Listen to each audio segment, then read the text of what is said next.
Introdução à história das irmãs Ford.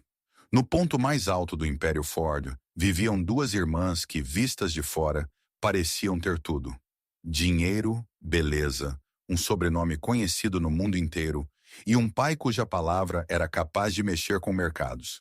Charlotte e Anne Ford apareciam nas capas de revistas. Cidades inteiras prestavam atenção quando elas entravam em uma sala. Mas nascer no centro de algo tão gigantesco tem uma gravidade própria, uma força que puxa, prende e nem sempre permite escapar.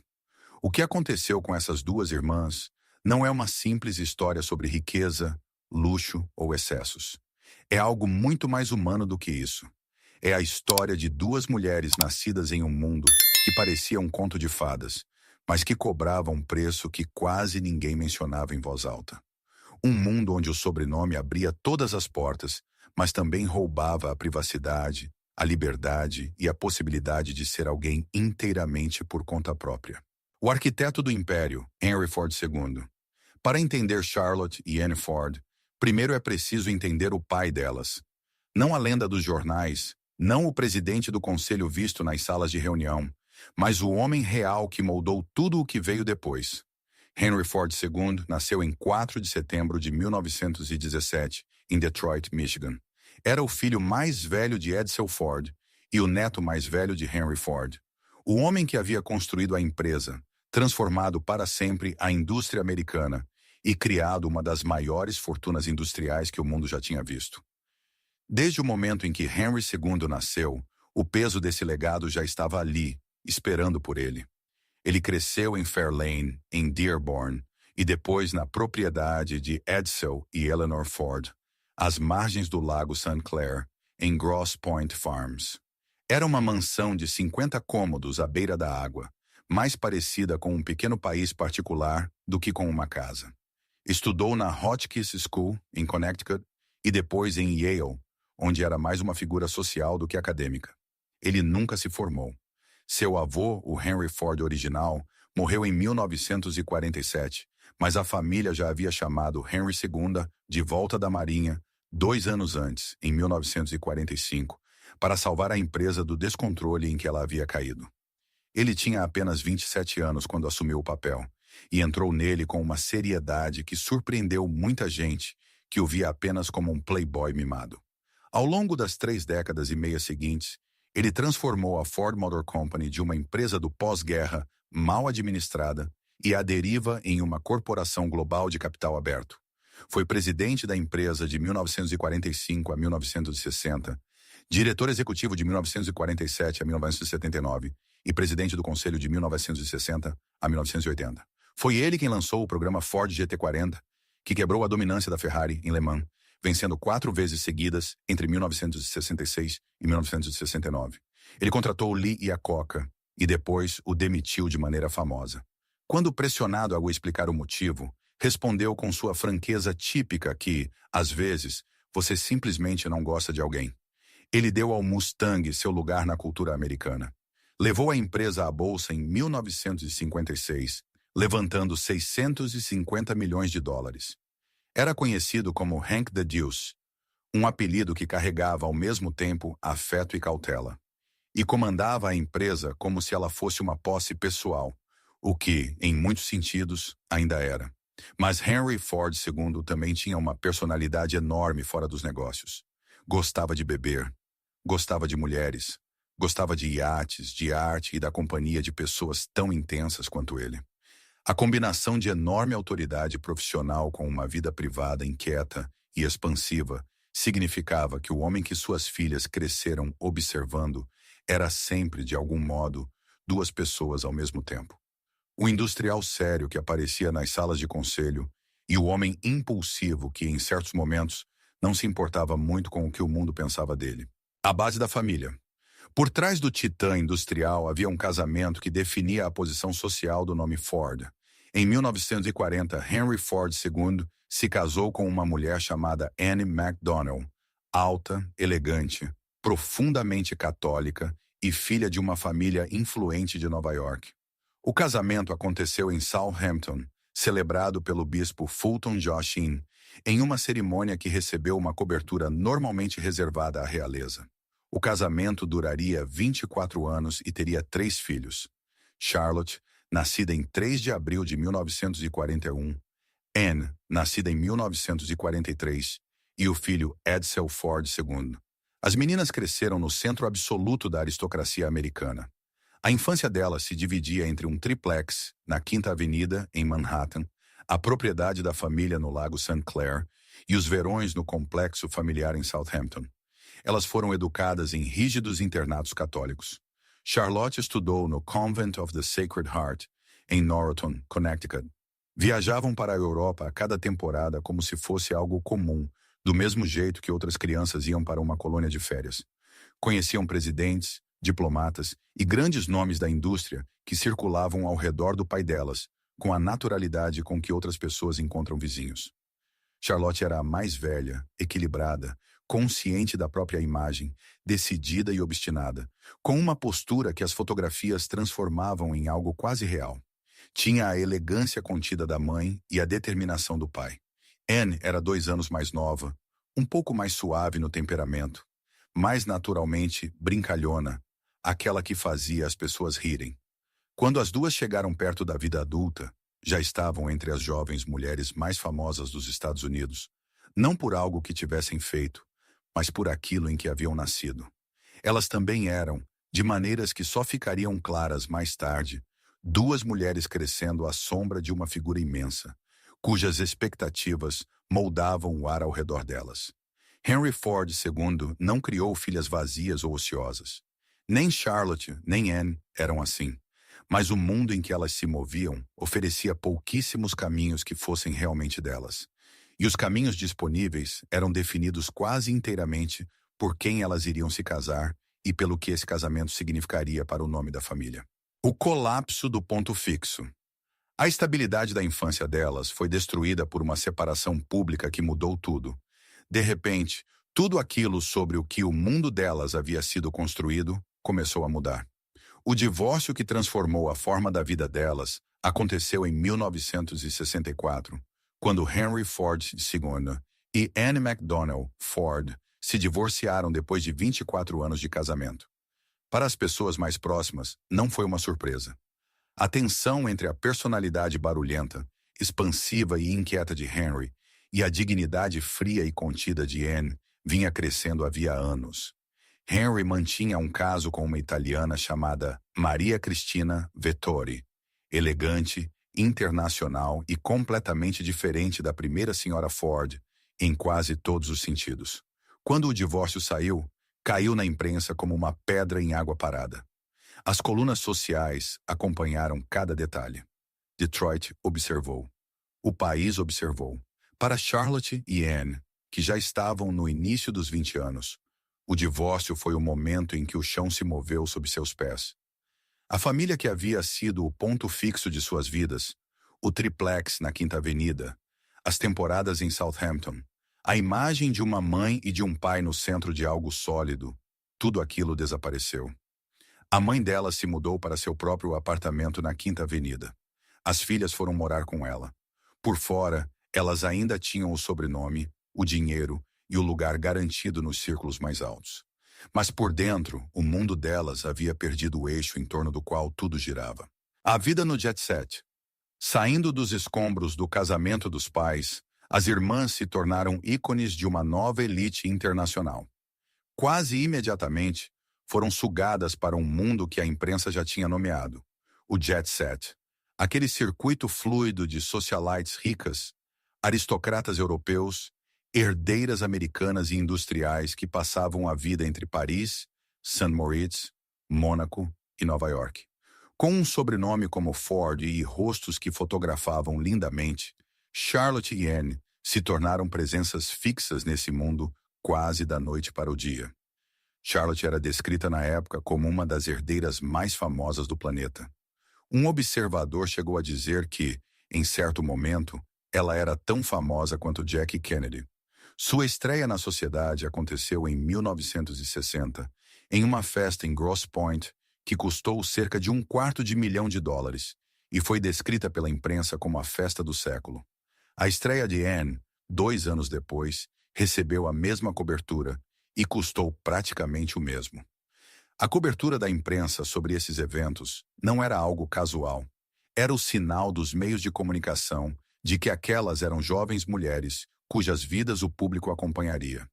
Colunas de fofoca registravam com quem elas eram vistas. Revistas semanais publicavam suas fotografias. Juntas e separadamente, elas se relacionavam com uma variedade de homens do mundo do jet set. Aristocratas europeus, playboys ricos, figuras internacionais cuja presença em uma sala ainda significava alguma coisa. Segundo alguns relatos, Charlotte chegou a ser vista com Frank Sinatra durante aqueles anos, detalhe que sua irmã Anne mencionaria mais tarde com certo humor e frequência. As duas já estavam acostumadas com o tipo específico de celebridade que se prende a nomes famosos. Mas depois do divórcio dos pais, essa celebridade se intensificou. Elas eram jovens, bonitas, independentemente ricas e completamente sem aquele antigo ponto de ancoragem. No mundo do jet set de meados dos anos 1960, essa era uma combinação que atraía um tipo muito particular de atenção. A união controversa de Charlotte. Uma das irmãs faria manchetes com um casamento que desafiava as expectativas sociais e os desejos da família. Os homens que entraram na vida delas em seguida dariam o tom de muito do que viria depois. Principalmente Charlotte e o casamento que chocou o mundo. Em dezembro de 1965, aconteceu um dos casamentos mais comentados da década. Não em uma catedral, não com grande cerimônia, mas em uma suíte de motel em Ciudad Juárez, no México, com um juiz chamado para realizar a união. Charlotte Ford tinha 24 anos. O noivo, Stavros Niarchos, tinha 56. Niarchos era um dos homens mais ricos do planeta, um magnata grego do transporte marítimo que havia construído um império de superpetroleiros. Sua fortuna era estimada em mais de 200 milhões de dólares, em uma época em que esse valor era quase impossível de compreender. Ele também era, sob qualquer ponto de vista, uma figura complicada. Antes de Charlotte, já havia sido casado 3 vezes. Sua esposa mais recente, Eugênia Livanos, com quem teve 4 filhos, havia finalizado o divórcio dele apenas alguns dias antes do casamento com Charlotte. Niarchos entrou na vida de Charlotte durante o verão de 1964, quando seu enorme veleiro de 3 mastros, o Creole, cruzou o caminho dela enquanto as duas famílias navegavam pelo Mediterrâneo. O romance se desenvolveu em segredo. Quando a notícia veio à tona, o mundo reagiu com uma mistura de espanto e fascínio. Ali estava a filha de uma das famílias industriais mais importantes dos Estados Unidos, se casando secretamente no México com um homem 32 anos mais velho. A família Ford, ao que tudo indica, sabia, embora insistisse para que tudo fosse tratado com discrição. Henry Ford II, perguntado por um amigo sobre o que achava do novo genro, respondeu simplesmente que ele era um homem muito simpático. Charlotte estava grávida quando se casou. A filha do casal, Helena, nasceu em maio de 1966. O casamento durou menos de 2 anos. Charlotte pediu o divórcio em 1961 em Ciudad Juárez, a mesma cidade onde haviam se casado. Niarchos não contestou a guarda de Helena. Os dois praticamente se separaram em mundos diferentes logo depois do casamento, com Niarchos viajando constantemente pela Europa e Charlotte voltando a se estabelecer em Nova York com a filha pequena. A própria lua de mel já carregava um presságio que quase ninguém notou na época. Quando os recém-casados chegaram a St. Moritz, não puderam ficar no chalé de Niarchos porque sua ex-mulher, Eugênia, e os 4 filhos deles já estavam lá. O casal se hospedou em um hotel e atravessou os primeiros dias do casamento com a discrição que enormes quantias de dinheiro conseguem comprar. A imagem de 2 recém-casados em um hotel, enquanto a família anterior ocupava a casa, diz muito sobre o tipo de arranjo em que Charlotte havia entrado. A herança amarga e a força de Charlotte. As consequências do breve casamento de Charlotte ecoariam nos tribunais por décadas. Para Helena, o desfecho foi talvez a parte mais amarga da história. Ela cresceu vendo muito pouco o pai. Niarchos morreu em abril de 1996 em Zurique, e quando seu testamento foi aberto, o nome de Helena simplesmente não estava lá. A fortuna dele era estimada em 12 bilhões de dólares. Ele deixou 20% para uma fundação de caridade com seu nome, e o restante para os filhos do casamento com Eugênia Livanos, para um sobrinho e para um sobrinho-neto. A filha que teve, com Charlotte, sua própria filha biológica, não recebeu nada. Helena iniciou uma disputa judicial em tribunais suíços e depois gregos, afirmando que, como filha biológica, tinha direito a uma parte da herança. O tribunal grego decidiu em 1997 que, embora Helena fosse de fato filha biológica de Niarchos, ela não tinha direitos sucessórios sob a lei grega. O império havia fechado a porta para ela. Charlotte se casou mais 2 vezes. Primeiro com John Anthony Forstmann, da família do setor têxtil, em 1973, casamento que também terminou em divórcio. Depois, em 1986, casou-se com Edward Down Jr., construiu uma vida como estilista e autora de livros de etiqueta, lançando a coleção de roupas Charlotte Ford no fim dos anos 1970 e publicando 2 best-sellers sobre boas maneiras modernas. Ela serviu por décadas no conselho do New York Hospital, participou de comitês beneficentes e dedicou seu tempo do modo como mulheres de sua origem e geração muitas vezes faziam, mas não apenas para emprestar o nome a causas elegantes. Ela se envolvia em causas nas quais realmente acreditava. Quando lhe perguntaram em 1978 se algum dia pensava em ocupar um lugar no conselho da Ford Motor Company, respondeu com clareza que não tinha vontade de estar no conselho e que, além disso, havia nascido menina. E isso, disse ela, resolvia a questão. A frase não foi dita com amargura especial. Era simplesmente uma constatação de como o mundo havia sido organizado quando ela nasceu.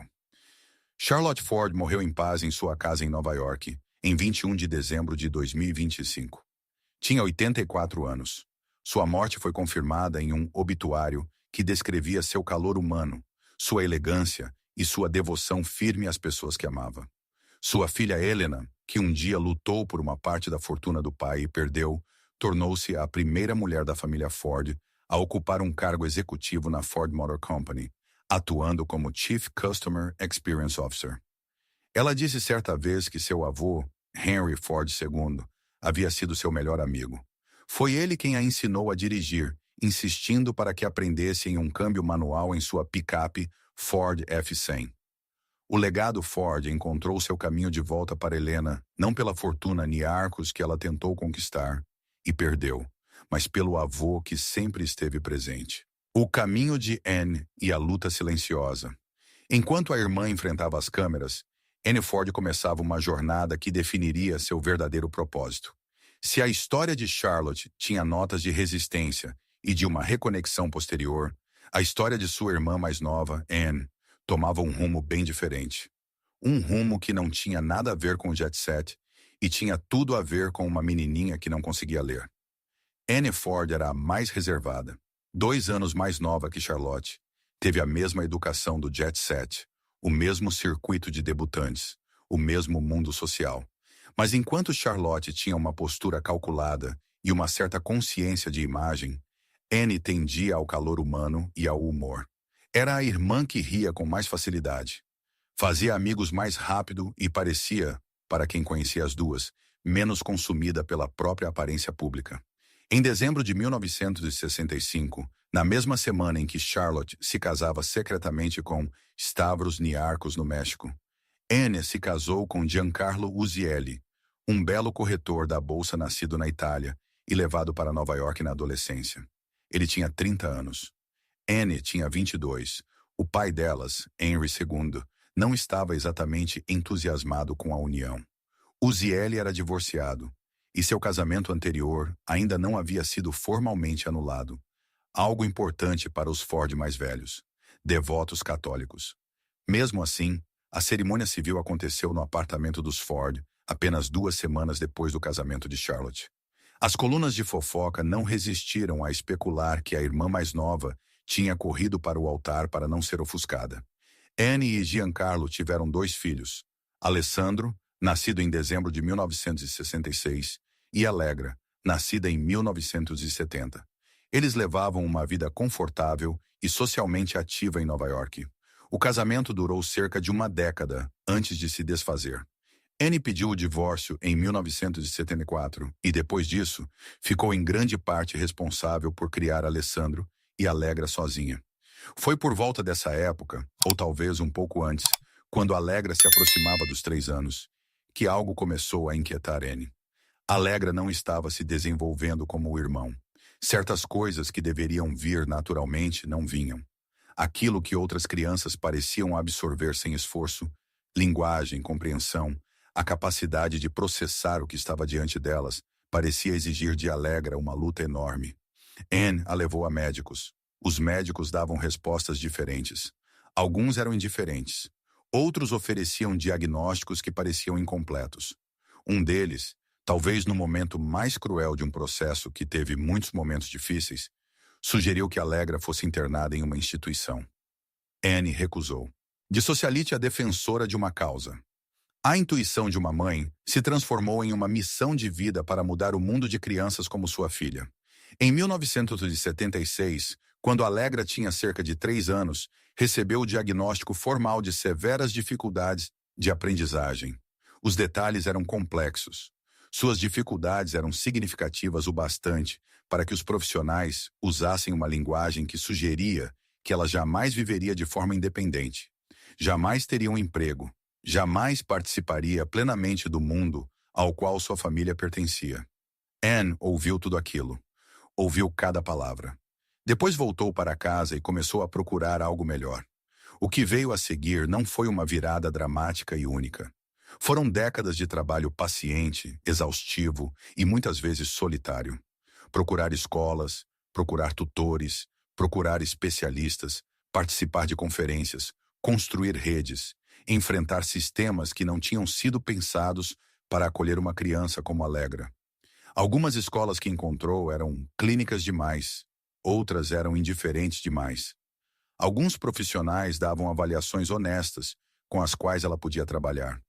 Outros usavam uma linguagem tão cheia de ressalvas que ela saía dos consultórios sem ter aprendido nada realmente útil. Anne escreveria mais tarde que às vezes se sentia completamente sozinha. A maioria de seus amigos com filhos de desenvolvimento típico não conseguia compreender plenamente o que ela enfrentava. E o isolamento de criar uma criança com necessidades significativas era algo que ela não havia previsto e não tinha visto chegando. Ela finalmente contou à mãe sobre as dificuldades de Allegra. Foi uma conversa que adiou por muito tempo e que acabou sendo mais fácil do que temia. Porque sua mãe fez o que mães e avós fazem. Ela apareceu. A mãe de Anne estava com ela no dia mais difícil daqueles primeiros anos, quando Anne levou Allegra para um internato de educação especial em Cape Cod. Anne descreveu esse dia com uma clareza que faz parecer que aconteceu na semana passada, e não décadas antes. O que tornava essa história de Anne incomum, e vale guardar isso, é o que ela fez com aquele isolamento. Tornou-se uma defensora. No fim dos anos 1980, Anne Ford havia se transformado em algo que ninguém em seu mundo social esperava. Uma ativista em tempo integral pelos direitos de pessoas com dificuldades de aprendizagem. Em 1989, ela se tornou presidente do conselho do National Center for Learning Disabilities. Ocupou essa posição por 12 anos, até 2001. Nesse papel, conduziu a organização por um período de grande expansão, abriu um escritório em Washington, D.C., organizou encontros nacionais de educação e trabalhou ao lado de representantes do Congresso para colocar as questões ligadas às dificuldades de aprendizagem na agenda nacional. Em 1994, foi nomeada pelo Departamento de Saúde e Serviços Humanos para a Comissão sobre Deficiências na Infância, como representante da área de dificuldades de aprendizagem. Recebeu o prêmio Lisette H. Sarnoff por serviço voluntário do Albert Einstein College of Medicine e um doutorado honorário da Lesley University. Nada disso veio facilmente, e nada disso aconteceu apenas por causa do nome Ford, do dinheiro ou das conexões. Embora tudo isso tenha ajudado. Aconteceu porque ela passou 15 anos nas trincheiras de algo que a humilhou por completo, no sentido mais profundo da palavra, e decidiu que, se havia aprendido alguma coisa, outros pais mereciam saber. Em 2003, ela publicou um livro. Chamou-o de Laughing Allegra, um título que capturava algo importante sobre o espírito tanto da mulher que o escreveu quanto da filha sobre quem ele falava. Era um livro de memórias franco e específico sobre o que realmente significava criar Alegra. As falsas partidas, as escolas que não deram certo, os momentos de desespero, os encontros com profissionais que falavam em linguagem clínica e deixavam uma mãe mais perdida do que quando entrou no consultório. Também era sobre o que significava encontrar a ajuda certa, ver a filha crescer, mudar e encontrar seu caminho em um mundo que demorou a abrir espaço para ela. Anne diria mais tarde que, enquanto escrevia, repetia para si mesma que ninguém entenderia o que ela estava descrevendo, que os problemas sobre os quais escrevia eram específicos demais, internos demais, particulares demais à sua própria vida para alcançar qualquer outra pessoa. A realidade foi o oposto.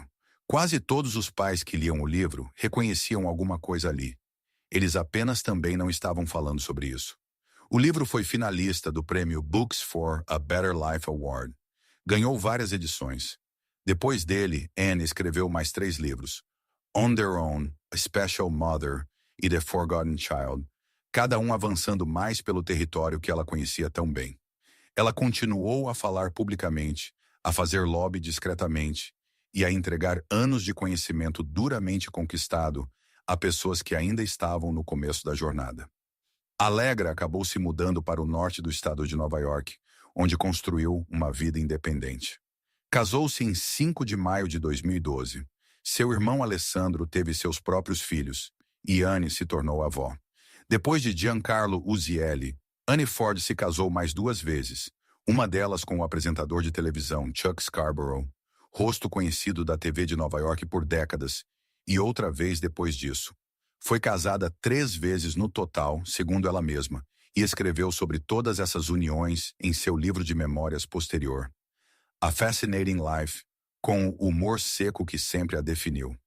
Mas por tudo isso, os casamentos, os divórcios, os anos de defesa pública, os livros, a vida pública e a vida privada, aquilo que mais define a história de Anne Ford não é o nome Ford nem a imagem de socialite.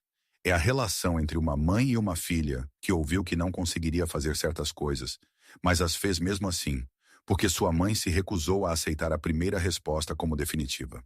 A ruptura final com o pai. Enquanto as irmãs encontravam seus próprios caminhos, a relação delas com o pai chegou a um ponto sem volta. O pai que elas perderam 2 vezes. Enquanto Charlotte e Anne navegavam pelas vidas que haviam construído a partir dos destroços dos anos de jet set, o pai delas se afastava cada vez mais para dentro de um mundo criado por ele mesmo, e cada vez mais para longe das filhas. Henry II se casou com Cristina Vettori em 1965, o mesmo ano em que sua primeira esposa, Anne MacDonald, finalmente conseguiu o divórcio em Idaho. Cristina era italiana, glamurosa, internacionalmente conectada e por algum tempo se dedicou com verdadeira energia ao papel de representar a Ford Motor Company no cenário mundial. Mas o casamento se deteriorou com o passar do tempo. Henry era inquieto, difícil e implacavelmente seguro de si. Cristina ficou frustrada com as limitações da vida ao lado dele. Eles se separaram em 1976, embora o divórcio só tenha sido finalizado em 1980. Àquela altura, Henry já estava há vários anos com Kathleen DuRoss, conhecida como Kathy. Ela era uma ex-modelo de Detroit, viúva, uma mulher sem riqueza herdada ou posição social nos círculos em que Henry havia vivido a vida inteira. Era 23 anos mais nova que ele. Conheceu Henry em uma festa em 1969.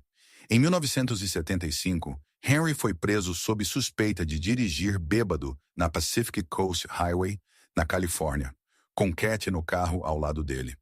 Sua resposta, que se tornou uma das frases mais citadas de sua vida pública, foi: "Nunca reclame, nunca explique." Henry e Kathy se casaram em Carson City, Nevada, em 1980, no mesmo ano em que o divórcio dele com Cristina foi finalizado. A cerimônia foi discreta, realizada em um local escolhido por Kathy, com base, segundo pessoas próximas, em sua crença em orientação psíquica. Charlotte e Anne não compareceram. O irmão delas, Edsel, também não. A recusa não foi impulsiva. As filhas gostavam de Christina. Mantiveram uma relação com ela durante os anos 1970, mesmo enquanto aquele casamento desmoronava. Katy DeRoss era outra questão. Ela vinha de um mundo totalmente estranho, aquele em que as filhas Ford haviam crescido. E, quaisquer que fossem os sentimentos do pai por ela, Charlotte e Anne não conseguiam se obrigar a ficar ali e assistir a esse casamento. O afastamento que se seguiu foi real e duradouro. Henry teria ligado para o apartamento de Anne da Europa no meio da noite, poucos dias depois do casamento. Já passava das 10 da noite em Nova York e era madrugada avançada onde ele estava. Ele deixou claro, da maneira como apenas os telefonemas noturnos de homens difíceis conseguem deixar, como se sentia por ter sido deixado de lado pelos próprios filhos. A ruptura nunca se curou completamente. Quando Henry Ford II morreu de pneumonia em Detroit, no Henry Ford Hospital, em 29 de setembro de 1987, seu filho Edsel e Kathy estavam ao lado de sua cama. Charlotte e Anne não estavam. Ele tinha 70 anos. Seus restos foram cremados após uma cerimônia privada na Christchurch Grosse Pointe. Ele não pediu uma lápide. Seu testamento trouxe um último choque. Henry deixou todo o seu patrimônio em um trust para Katy, com a renda destinada a ela pelo resto da vida e o restante passando para seus 6 netos após a morte dela. Seus 3 filhos, Charlotte, Anne e Edsel, não receberam nada diretamente. Em um testamento gravado em vídeo 3 anos antes de sua morte, ele explicou que essa decisão não foi tomada por falta de amor, mas porque seus filhos já eram ricos e por razões fiscais. Ao que parece, ele esperava que o vídeo impedisse a família de brigar pela herança. Não impediu. O que se seguiu foi uma batalha judicial entre Katy e seu enteado Edsel, pelo controle do trust. A disputa acabou sendo resolvida em 1988, em termos mantidos em sigilo, mas relatos indicavam que Katy receberia uma pensão anual de cerca de 10 milhões de dólares pelo resto da vida. Quando ela morreu em 2020, aos 80 anos, o total retirado do trust já havia chegado a centenas de milhões. Charlotte e Anne, que haviam herdado riqueza de outras fontes e nunca ficaram empobrecidas pela decisão do pai, ainda assim tiveram de conviver com a consciência de que o homem que havia construído tudo, o império, o nome, o mundo em que elas nasceram, reorganizou seu patrimônio em torno da mulher, a cujo casamento elas se recusaram a comparecer. Há algo particularmente difícil nesse tipo de afastamento. Não a parte financeira. As 2 irmãs eram, sob qualquer medida, confortáveis. Mas o fato de serem deixadas de fora, deliberadamente e no registro oficial, pelo próprio pai. O fato de que a ruptura em torno do casamento com Katy havia endurecido em algo que sobreviveu a ele e foi escrito em um documento legal gravado em privado 3 anos antes de sua morte, sabendo que seus filhos um dia assistiriam. Esse não é um ferimento que o dinheiro consiga alcançar. O legado duradouro das irmãs Ford. Além da riqueza e do sobrenome, a verdadeira história das irmãs Ford é uma história de transformação e força. Aquilo que o império deixou para trás. Há algo que se destaca quando olhamos para essas 2 vidas a certa distância. Charlotte e Anne Ford foram criadas para serem ornamentos de um mundo que valorizava beleza, graça social, casamentos certos e endereços certos. Eram famosas antes de terem feito qualquer coisa. Eram fotografadas antes de terem tomado suas próprias decisões. O mundo em que nasceram tinha uma resposta para tudo. As escolas certas, os bailes de debutantes certos, as famílias certas com quem se casar. Mas não tinha grande interesse no que elas poderiam se tornar se o roteiro acabasse. E o roteiro acabou rápido. Os casamentos dos anos 1960 desmoronaram. A atenção do pai foi para outro lugar. O mundo do jet set, que parecia tão completo e tão permanente quando elas tinham 20 e poucos anos, se dissolveu em algo que hoje existe principalmente em fotografias antigas de revistas. O que restou era mais difícil de fotografar, mas mais fácil de viver. Charlotte canalizou sua energia para a moda, para a etiqueta, para o trabalho comunitário e para estar presente para sua filha Helena, durante uma infância marcada por um pai que havia desaparecido, e mais tarde, por uma batalha judicial por uma herança que nunca veio. Escreveu livros que as pessoas realmente liam e usavam. Serviu em conselhos hospitalares por 30 anos. Permaneceu próxima da irmã durante tudo, os divórcios, os afastamentos, a passagem da geração que havia definido o mundo em que elas nasceram. Quando morreu em dezembro de 2025, aos 84 anos, as pessoas que falaram dela com mais carinho foram aquelas que a conheceram não como herdeira Ford, mas como amiga. Anne encontrou algo ainda mais inesperado. Uma filha que precisava de um tipo de mãe diferente daquele para o qual o mundo a havia preparado. Uma mãe que enfrentaria o establishment médico, navegaria pelos sistemas e ficaria ao lado de uma criança em dificuldade ano após ano, sem desistir. Ela se tornou essa mãe. E depois se virou para todos os outros pais na mesma situação e disse que eles não estavam sozinhos. Há uma ideia que Anne Ford usou de várias formas ao longo de seus anos de trabalho como defensora. Ela fala da confusão dos primeiros dias, da sensação de estar enfrentando algo enorme sozinha, de que as pessoas ao redor, por não terem passado por aquilo, não conseguiam enxergar exatamente o que ela via. E fala de como contar a história, por mais difícil que fosse, era a única maneira de alcançar os pais que precisavam ouvi-la. Esse impulso de pegar algo privado e torná-lo útil não é o que qualquer pessoa teria previsto para essas mulheres ao olhar as fotografias das revistas dos anos 1960, as famosas herdeiras em vestidos de debutante, as filhas do industrial mais poderoso dos Estados Unidos, as figuras constantes do circuito do jet set.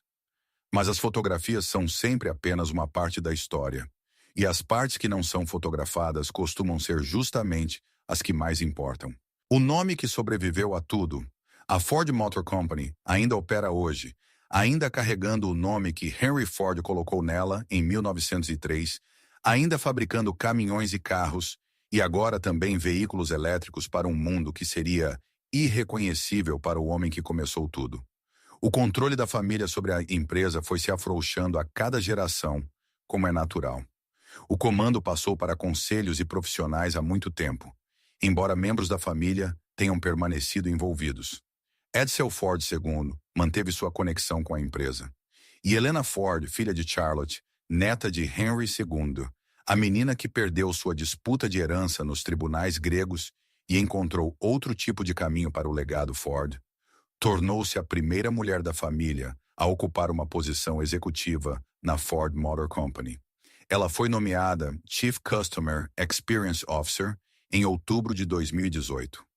Em entrevistas, Helena falou sobre o vínculo que tinha com o avô, Henry Ford II, o homem que chamava de seu melhor amigo, aquele que a ensinou a dirigir um carro manual em uma picape Ford F-100.